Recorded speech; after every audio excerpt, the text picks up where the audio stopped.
Hey there everyone, welcome back to Utility Sports. Really excited for today's video where we take a completely different route looking at the Portland Trailblazers. In yesterday's video, I talked about potential number 3 overall pick trades that the Blazers could potentially look to execute. And of course, there's been some reports on that as well that have come out. I think it is a realistic possibility for Portland to consider that. But in this video, I wanted to take a look at the flip side, the other pathway that they could potentially take, and that would be potentially trading Damian Lillard. Now, GM Joe Cronin, that's a difficult decision to have to make. Do you want to trade away arguably the franchise's best player ever?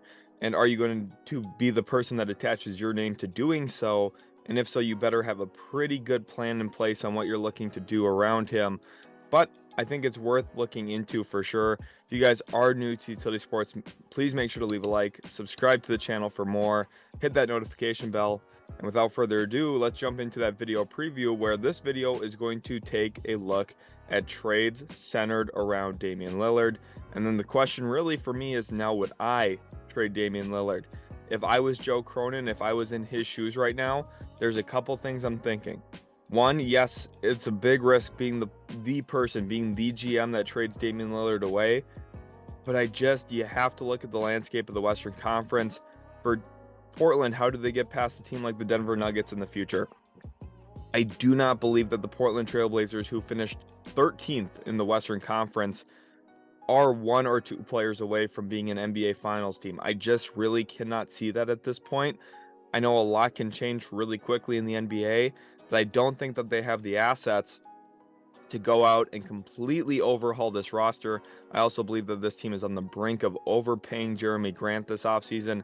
And because of that, my concerns about the future of this organization are pretty immense. Now, Shaedon Sharpe, Anthony Simons, 2 talented young players that make you believe that maybe the future of this team could still be good. God forbid they trade either of them. Simons probably would be the player traded. Shaedon Sharpe, I think, should be considered untouchable, or at like worst untouchable, for unless it's like a top 5 or 10 player in the league, maybe like a Jaylen Brown from Boston, then you would consider trading him. But for me, I would trade Damian Lillard because I think that the direction of the Blazers after moving up to 3rd overall in the lottery, they have a really, really bright future if they manage this correctly. And right now is the correct time to trade Damian Lillard in my eyes, which is why I believe I would pull the trigger on a deal. But it really comes down to what package you're actually getting, because again, they're at a crossroads here. Do they trade Damian Lillard, the franchise player, or do they trade pick number 3? Like I said, I think keeping pick 3 and really building around a young core is a little bit clearer on how they could potentially win long term. Because right now, I just don't think they're good enough to win an NBA championship at this point. I also do think that if Damian Lillard himself wasn't putting pressure on the organization, you could just draft that pick 3 and keep him. But to the sounds of it, Damian Lillard wants to win. And if he doesn't get his request answered in Portland to trade for a star, trade for another top-end player around him, then he might be asking to be playing in a different city next year, which is the risk you're running here if you're Portland by keeping the 3rd overall pick potentially. So as we look at our first trade here now, this is one that I have cooked up with the New Orleans Pelicans, which is an interesting team to talk about as a Damian Lillard trade destination. See, he looks pretty good in that New Orleans jersey. And I think really this trade would center around Trey Murphy as the key player. In this video, I have 5 different trades for Damian Lillard. And this first one here, there is some draft compensation. Now, it's a little bit less strong than some of the other draft compensation in the other trades, but there still is 3 first-round picks here for Damian Lillard, who is into his 30s. And I think the big thing here from Portland is you're not getting draft picks, you're getting kind of really intriguing and semi-proven young players. There is quite a bit of unproven in this trade as well. So you look at a guy like Kyra Lewis, who just has really never found his footing in the league since being a former lottery pick. You look at Dyson Daniels, who was selected 8th overall last year. He has not really proven a whole lot yet, but I do think there is a lot of intrigue around the league about him because some of his defensive capabilities and also his connectivity skill set on offense, could potentially grow into a Derek White type player, which would be a really, really nice piece to have, especially if you're Portland around Sharp and Simons. There's like a really clear role for Dyson Daniels. But to me, the clear, like obvious addition here that makes the most sense for them is Trey Murphy, who at this point of his career, I think his second year in the league, he took a huge step forward and one that I was expecting to see from him, simply because he's a player that, I was surprised when the Grizzlies drafted Zaire Williams, to be honest, over him, because out of Virginia, I thought Trey Murphy was going to go really, really high. He's a skilled shot maker who could shoot with range, and he also is highly athletic. I mean, how many times did he put a guy in the rim this year? It just seems like he was throwing down a poster dunk once every other week or so. Like, this is tough here for New Orleans because you have to give up Valanciunas to match money, and you have to give up some decent young players. But remember, right now, New Orleans has a really, really fat stack of assets when it comes to draft picks and young guys. So to match money, they had to put some of these players in there. They had to really, really give up a lot of their depth. I think one of the key pieces that they're able to keep here was Larry Nance. And remember, this is not the first time the Pelicans and Blazers have talked trade. CJ McCollum went from Portland to New Orleans. This would actually be a reunion between McCollum and Damian Lillard. I know people are going to say, well, we know that didn't work. Yeah, the Blazers never had Brandon Ingram and Zion Williamson around it. It's a little bit of a different dynamic there in New Orleans if they're able to pull this off. They get another big-time shot maker in Damian Lillard, and you honestly ask yourself, who could guard this team when they're all healthy? That's going to be the big question for New Orleans. Do they have to put the chips on the table and make a big trade like this? No, they do not.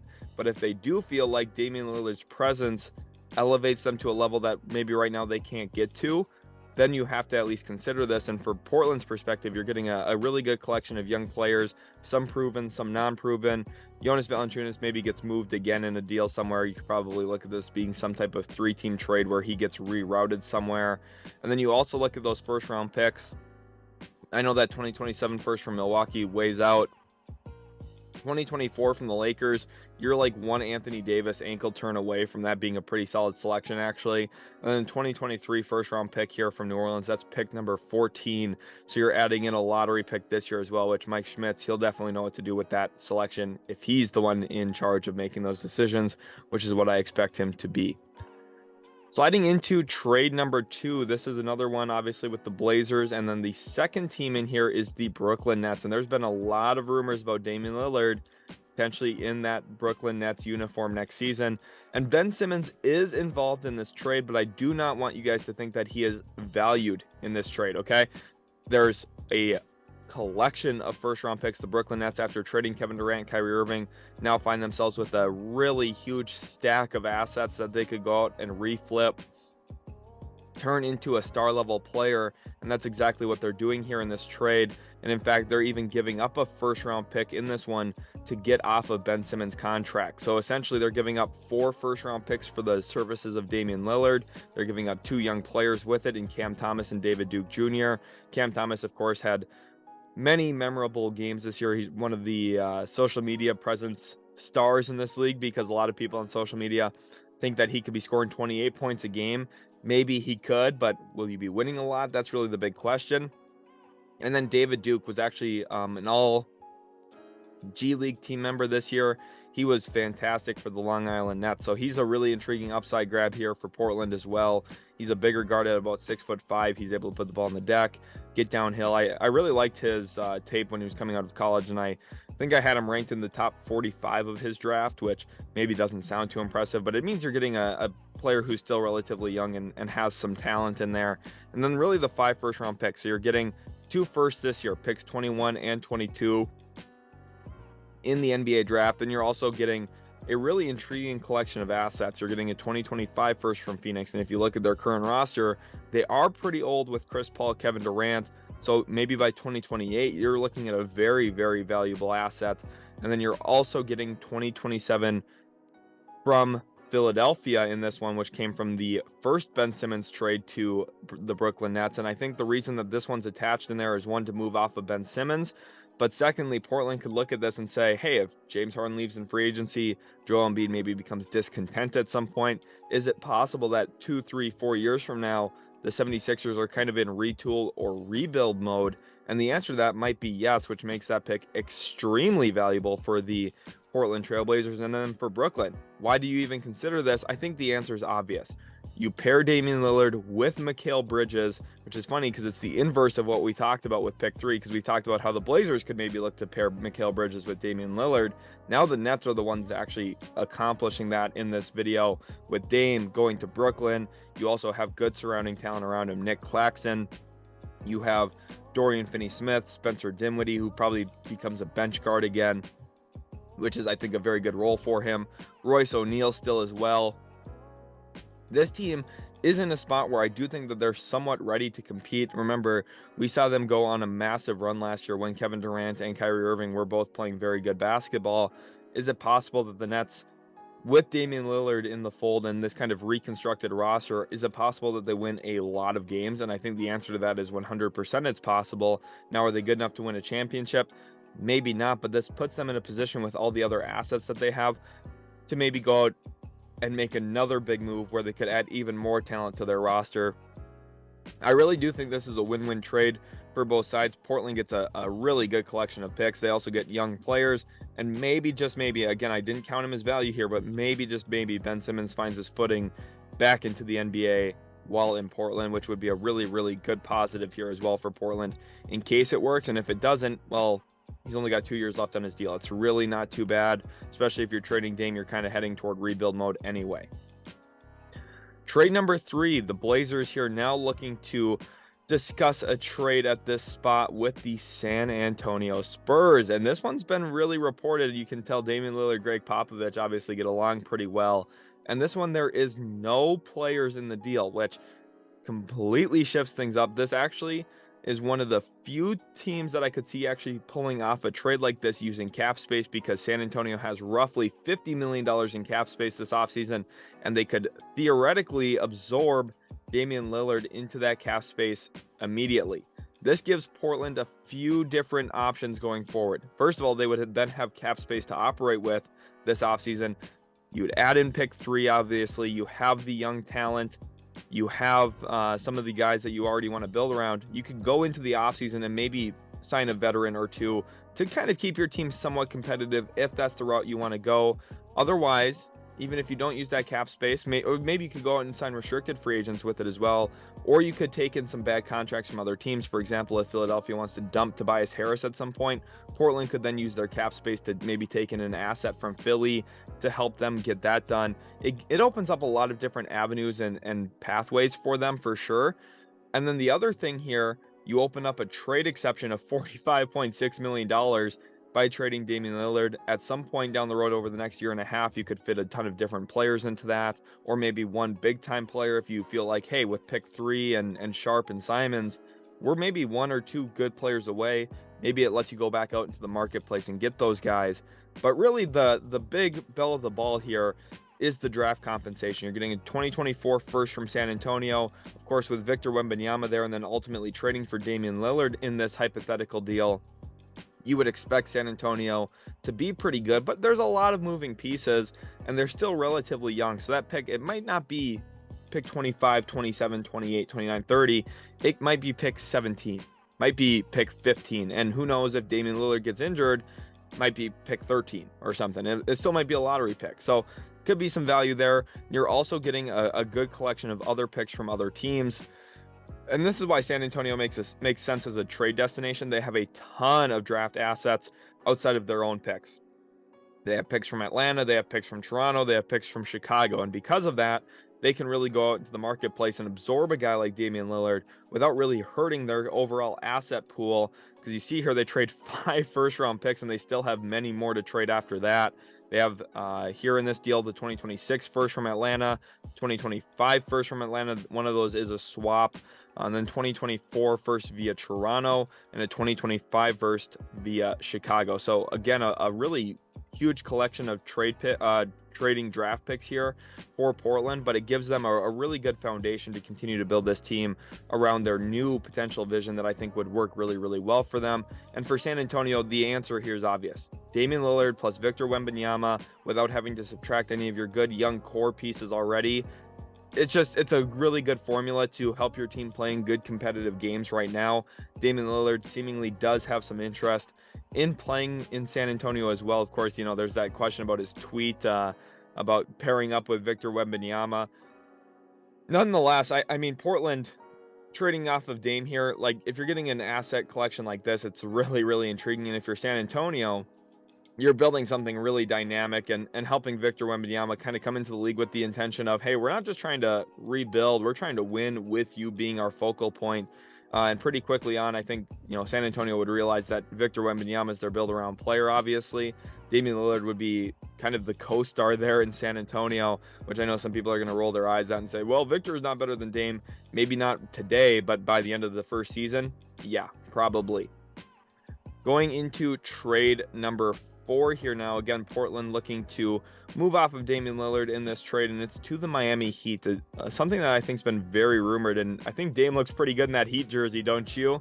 At this one's a little bit different. This one doesn't have quite the draft compensation, which is one of the difficulties with Miami actually pulling off a Damian Lillard trade. They just have a little bit less to offer than some of these other organizations that if they wanted to pursue Damian Lillard, they definitely could, and they could outbid Miami.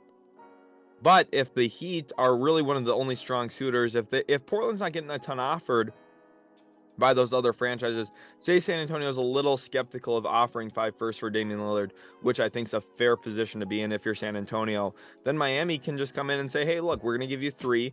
We'll give you Kyle Lowry's contract, which isn't that big of a deal because next year it's expiring. You're going to give you Victor Oladipo on his player option because that's expiring as well. And then you get a good young player who I think has a lot of intrigue around the league in Nikola Jovic. He's kind of one of those young players that I think could potentially fit this Blazers core pretty decently, alongside guys like Jabari Walker and obviously Sharp and Simons, who I've mentioned multiple times in this video. Jovic kind of fits in it with his skill set as a perimeter shot maker, someone who can put the ball on the deck as the 4. Played a little bit of small ball 5 as well for Miami, kind of in the middle of their zone this year. So Portland's getting kind of an intriguing player. He didn't play very much his rookie season, of course, missed quite a bit of time. But Jovic here at this spot, still somebody who I think would have intrigue. And you're pairing him with 3 unprotected firsts, one of them in this year's draft. That is pick number 18. So perhaps you could line yourself up for a Chris Murray, someone who I know Mike Schmitz really likes, or a few other players. Maybe a Derek Whitehead could make some sense. And for Miami, the answer is obvious. You're already a conference finals team. If you come up short this year, they're up 1-0 at the time I'm recording this. If they come up short, well, then you're adding Damian Lillard to Jimmy Butler, and you have 2 playoff killers, not just 1. Plus, you're still keeping Bam Adebayo. Plus, you're keeping Tyler Hero. Now, is it possible that Portland would demand Tyler Hero in this deal? Possibly. I don't know. For me, if I'm Miami, I would try and get it done without having to do that, of course. And if that means having to trade an extra first-round pick instead of giving up 2 firsts or 1 first with Hero, I'd rather just give up the 3 firsts. Portland should value that anyway with their ability to draft. Obviously, they had one really good draft already with Cronin and Schmitz as the decision makers.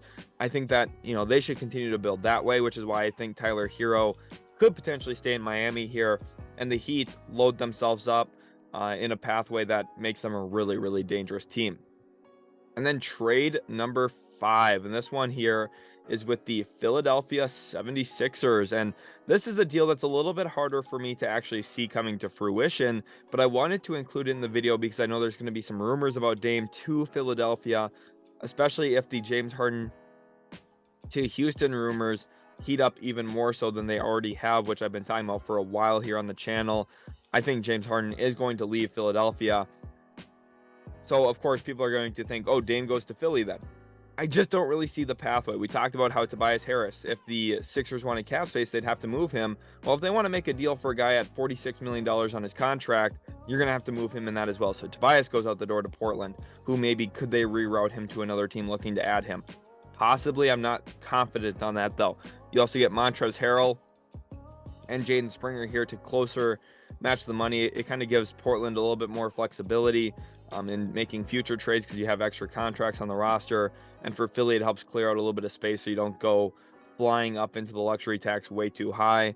And then from the other perspective here, you look at what they're able to get from draft pick compensation. And because of that earlier trade for James Harden, giving up Simmons and those picks, they only have their 2029 first round pick to offer in this trade scenario. which makes it really, really tough to turn Portland's head to why would we accept this one compared to the other offers that they would likely get sent to them.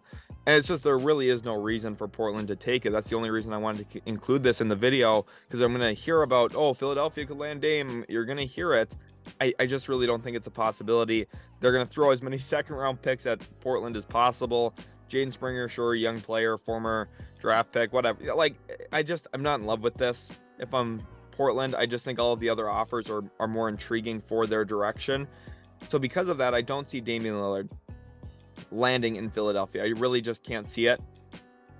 Unless there's some type of James Harden sign and trade where the team signing him, or signing and trading for him essentially, is willing to give up assets out the door to get that done as well. Maybe you could look at like a Phoenix, and then potentially Chris Paul's contract gets routed somewhere.